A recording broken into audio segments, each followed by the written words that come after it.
आज का हमारा फिजिकल साइंस का नेक्स्ट टॉपिक है। ठीक है, अब हमने सेकंड यूनिट आज स्टार्ट करनी है। इसमें हमारा टॉपिक है मैटर एंड इट्स स्टेजेस। ठीक है, अणु के बारे में हम आज बात करेंगे, पदार्थ के बारे में बात करेंगे। ठीक है, तो पदार्थ क्या होता है? देखिए, जब हमारी जो पदार्थ है उसकी अवस्थाएं और उसकी संरचना, ठीक है, तो प्रकृति में जहाँ भी हम रहते हैं वहाँ विभिन्न प्रकार की बहुत सारी वस्तुएं हमें दिखाई देती है। ठीक है, जिसका ज्ञान हम अपने किससे करते हैं? ज्ञानेंद्रियों से करते हैं। ठीक है, बिना ज्ञानेंद्रियों में हमें ज्ञान प्राप्त नहीं होता। उदाहरण के लिए कुछ पदार्थों की ज्ञान का जैसे ज्ञानेंद्रियों द्वारा, कुछ अन्य का ज्ञान गंध तथा स्वाद के द्वारा, तो बहुत सारी ऐसी चीज़ें होती हैं। तो इस तरह से किया जाता है। उदाहरण के लिए अगर हम और बात करते हैं तो विभिन्न ठोस पदार्थ एवं द्रव पदार्थों का जो ज्ञान है वो ज्ञानेंद्रियां एवं स्पर्श इंद्रियों के द्वारा ही होता है। ठीक है, तो वहाँ विभिन्न गैसों का जो हम अनुभव करते हैं वो भी ज्ञानेंद्रियों के द्वारा होता है, सुनने का। ठीक है, और भी बहुत सारी होती है चीज़ें, क्योंकि अधिकतर गैसें क्या होती हैं? रंगहीन होती हैं। और इन सब वस्तुओं को क्या कर सकते हैं? अगर हम कहें तो तोला जा सकता है, क्योंकि इनमें द्रव्यमान होता है। ठीक है, और इन वस्तुओं का जो आयतन है वो भी निकाला जा सकता है, क्योंकि ये जो वस्तुएं हैं वो क्या करती है? स्थान घेरती हैं। और वैज्ञानिक रूप से जो स्थान घेरती है वस्तुएं, जिनका आयतन और द्रव्यमान होता है, उन वस्तुओं को ही क्या कहा जाता है? पदार्थ कहा जाता है। ठीक है, तो मैटर की डेफिनेशन आप लोगों को क्लियर होगी। उसके बाद आप इसके बाद इंट्रोडक्शन के बाद राइटर के अकॉर्डिंग आप लेना चाहो तो ले सकते हो। उसके बाद है इसके स्टेजेस। देखिए, जो हमारी प्रकृति में कुछ पदार्थ ऐसे होते हैं जिनको उनको जहाँ रखा जाता है वह उसी अवस्था में रखे रहते हैं और अपना आकार एवं आकृति नहीं बदलते।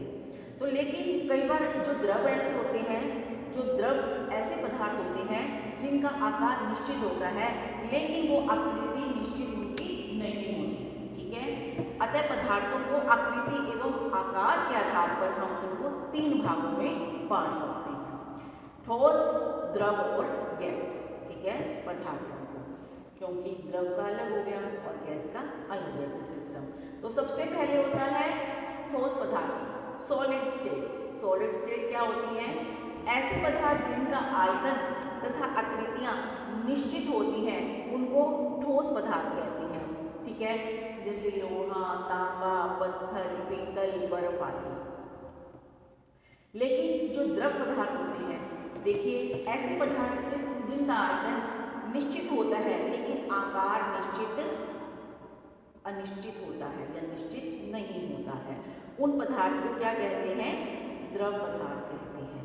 तो इन पदार्थों को जिस आकार में बर्तन में रखा जाता है वो उसी आकार को ग्रहण कर लेते हैं। जैसे मान लीजिए हमने जल रखा है, दूध रखा है। दूध हम क्या करते हैं? जो दूध वाला होता है वो डोलची में जाता है, लेकिन हम अगर भगोने में उसको बड़े में ले लेते हैं तो वो उतना फैल जाता है भगोने जितना। ठीक है, तो उसका क्या होता है?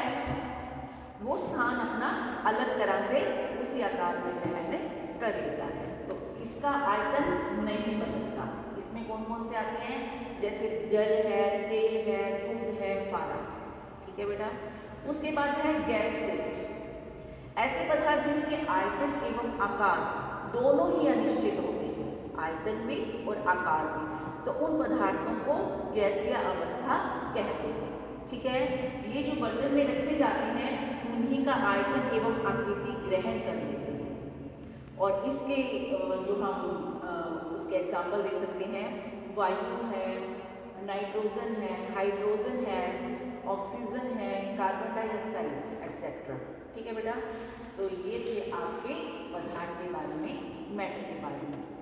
अब क्या है, आप तीनों में डिफरेंस कर सकते हो। ये तीनों में क्या डिफरेंसेस हैं? आकार में परिवर्तन, आयतन में, घनत्व में, क्योंकि ये इसमें हम डिफरेंसेस निकाल सकते हैं। अगर हमसे क्वेश्चन पूछा जाता है डिफरेंसेस बिटवीन इन तीनों में, ठीक है, ठोस और द्रव्य और गैसीय, तो आप सबसे पहले आकार का बताओगे।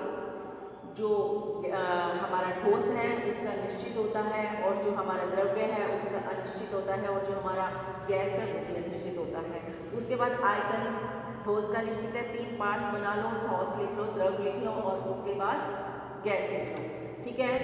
तो इसमें हमारा निश्चित होता है फर्स्ट का, सेकंड का निश्चित है, थर्ड का अनिश्चित है। घनत्व ऐसे ही आप लोग पॉइंट्स बना सकते हो, ठीक है। जो जो आप बताना चाहो उसके अकॉर्डिंग आप इसमें टेबल में बता सकते हो, ठीक है। दाब है, ताप का प्रभाव है आपका, और अणु के मध्य स्थान होता है कि वो कितना लेता है, वो कितना लेता है, ठीक है बेटा।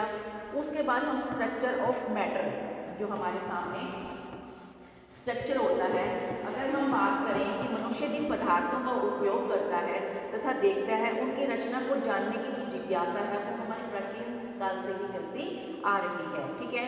भारत के जो प्राचीन दार्शनिकों ने पदार्थ की जो रचना है उसके लिए पंच तत्व सिद्धांत दिया है, और उनके अनुसार पदार्थ जो हमारे 5 तत्वों पृथ्वी, जल, अग्नि, आकाश और वायु से मिलकर बना है, ठीक है।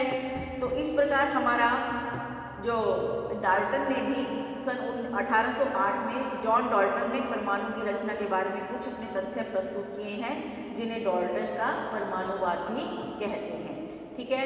इन्होंने क्या सिद्धांत दिया है, डाल्टन ने 1808 में वैज्ञानिक जॉन डाल्टन ने पदार्थ की संरचना के संबंध में एक परिकल्पना हाइपोथेसिस प्रस्तुत की है, जिसके अकॉर्डिंग प्रत्येक पदार्थ परमाणुओं से मिलकर बना है, ठीक है। और इस कल्पना को हम डाल्टन का परमाणु सिद्धांत कहते हैं। तो इस प्रकार इसकी हाइपोथेसिस के बारे में बताया गया है। और आगे हम बात करते हैं पदार्थ का गलना और पृथक्करण क्या होता है। देखिए, जो हमारे सामने इसकी जो 5 मेथड्स हैं उसके अकॉर्डिंग हम इसको बता सकते हैं कि जो सामान्यतः जो हमारा वो क्या कहते हैं पदार्थ है उसमें किस किस का क्या क्या मिश्रण है, हमारा मिश्रण की जो उसके बारे में सभी समस्त भागों में हम जैसे एक जैसे नहीं होते। अगर हम बात करते हैं कि पदार्थ की, तो कुछ मिश्रणों की जो होती है उसमें यौगिक होते हैं, जिसे हम यौगिक कहते हैं, मिश्रणों की जिन्हें हम यौगिक कहते हैं, की रचना एक समान अर्थात अलग से प्रकृति की होती है, जो हम 5 मेथड्स के द्वारा हम इसमें विधियां बताते हैं। सबसे पहले है आपका फिल्ट्रेशन, छानना। सेकंड है आपका डेकॉन्स्टेशंस, निथारना। थर्ड है आपका डिस्टिलेशंस, आसवन। और फोर्थ है सब्लिमेशन, ऊर्ध्वपातन। नेक्स्ट है क्रिस्टलीकरण, जो हमारा क्रिस्टलीकरण होता है उसको बोलते हैं क्रिस्टलीशन। नेक्स्ट है इलेक्ट्रोसिस, इसमें क्या है हमारा विद्युत अपघटन, ठीक है। तो ये हमारे जो 6 हैं मेथड्स हैं, इनके द्वारा हम कार्य करते हैं। तो आप लोगों को इसके बारे में थोड़ा थोड़ा बताना है कि फिल्ट्रेशन में क्या होता है कि जब किसी द्रव में कोई अशुद्धि मिल जाती है और इसे छानकर पृथक किया जाता है, तो किसी द्रव को छानने की जो विधियाँ होती हैं वो इसके द्वारा हम करते हैं। तो एक नली वगैरह लेकर, जो आप लोगों ने साइंस में भी पहले भी बच्चों प्रैक्टिकल लैब में किया होगा, ठीक है। तो इस तरह से हमें करना है कि छानने के लिए जो एक फिल्टर लेना है, पेपर के चारों ओर भागों में उसको मोड़ देना है, ठीक है बेटा। तो ये आप मेथड इस तरह से बता सकते हो, ठीक है। ये पढ़ना बच्चों मेथड। सेकंड है आपका डेकॉन्स्टेशंस, जब कोई ठोस किसी द्रव में घुलता नहीं है बल्कि थोड़ी देर बाद ठोस बर्तन में तली में उसके बैठ जाता है, तो ऐसे अघुलनशील पदार्थ के अलग होने को क्या कहते हैं, निथारना कहते हैं, ठीक है बेटा। उसके बाद है आपका डिस्टिलेशंस, जब किसी विलय में वाष्पन एवं संघनन द्वारा शुद्ध तथा प्राप्त करने वाली जो प्रक्रिया अपनाई जाती है उसको हम क्या कहते हैं, आसवन कहते हैं। और आसवन में क्या बनता है, वाष्पन प्लस आपका संघनन, ठीक है बेटा। नेक्स्ट है आपकी सब्लिमेशन, ऊर्ध्वपातन। ऊर्ध्वपातन में क्या होता है कि जब कोई पदार्थ गर्म करने पर सीधे वाष्प अथवा गैस में परिवर्तित हो जाता है, तो इस क्रिया को हम ऊर्ध्वपातन कहते हैं, ठीक है। इसमें आप लोगों को पता होना चाहिए कि जब हम वाष्प या गैस को हम ठंडा किया जाता है तो यह पुनः बिना द्रव अवस्था में बदले ठोस अवस्था में परिवर्तित हो जाता है। ठीक है, लास्ट है हमारा क्रिस्टलाइजेशन। इसमें क्या होता है क्रिस्टलीकरण में हमारा, जब किसी मिश्रण के सभी जो अवयव होते हैं एक द्रव में विलय हो, ठीक है, एक द्रव में विलय हो और उनकी जो विलयता है वो भिन्न भिन्न हो, तो ऐसी दशा में मिश्रण को द्रव में घोलने के उपरांत जो वाष्पीकरण है उसके क्रिस्टल रूप में उसको परिवर्तित वो हो जाता है। ठीक है, तथा शीतलीकरण करने से जो अवयव है वो हमारे सामने आता है वो क्रिस्टल वे में हमें परिवर्तित हो जाता है। ठीक है, जिसे हम आसानी से अलग अलग इनपुट किया जाता है। जैसे नमक हो गया, शोरे के मिश्रण में से नमक और शोरे को जो है अलग अलग पृथक पृथक करना। ठीक है बेटा, लास्ट है हमारा इलेक्ट्रोलिसिस। ठीक है, विद्युत अपघटन।